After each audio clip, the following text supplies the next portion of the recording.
అంటే మరి ఆనాడు 44 సంవత్సరాలుగా అన్న నందమూరి తారక రామారావు గారు ఏ ఆశయాలతో పెట్టారో ఈ రోజు కూడా అధికారం ఉన్నా లేకపోయినా ప్రజల కోసం పనిచేస్తున్నటువంటి ఏకైక పార్టీ భారతదేశంలో ఏదైనా ఉందంటే అది ఒక తెలుగుదేశం పార్టీ అని సందర్భంగా తెలియజేస్తున్నాం. అటువంటి పార్టీలో పనిచేయడం మన అదృష్టం. ఇవాళ మనం ఒకసారి చూసుకుంటే ఇవాళ అనేక రాజకీయ పార్టీలు అనేక మంది ఉన్నారు. చాలా మంది తెలుగుదేశం పార్టీలో పనిచేసిన వాళ్ళు కూడా ఉన్నారు. ఇవాళ తెలంగాణ ముఖ్యమంత్రిగా ఉన్నటువంటి వ్యక్తి తెలుగుదేశం పార్టీలోనే గతంలో కానీ ఇప్పుడు కానీ ఉన్నటువంటి వ్యక్తులు, అంటే ఒక నిబద్ధతతో నీతిగా నిజాయితీగా కార్యకర్తలు కలిగినటువంటి పార్టీ మన తెలుగుదేశం పార్టీ. మనకు ఒక వ్యవస్థ ఉంది. గ్రామ స్థాయి నుంచి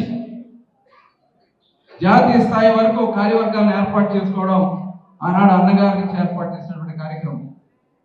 వాళ్ళకి శిక్షణా తరగతులు ఇవాళ చూస్తా ఉన్న పార్టీ కార్యాలయంలో నిరంతరం మనం ఏదైతే గ్రామ స్థాయి నుంచి చేసుకున్నటువంటి కమిటీలు, మండల కమిటీలు అన్నింటినీ కూడా శిక్షణా కార్యక్రమాలు చేశారు. పార్లమెంట్ కమిటీలు శిక్షణా కార్యక్రమాలు చేశారు. ఇవాళ మళ్ళీ మనం బూత్ కమిటీలు వేసుకుంటున్నాం. ఆ బూత్ కమిటీలు అన్నింటినీ కూడా శిక్షణా కార్యక్రమాల్ని యూనిట్ వరకు చేయాలనేది ముఖ్యమంత్రి గారి యొక్క ఆలోచన.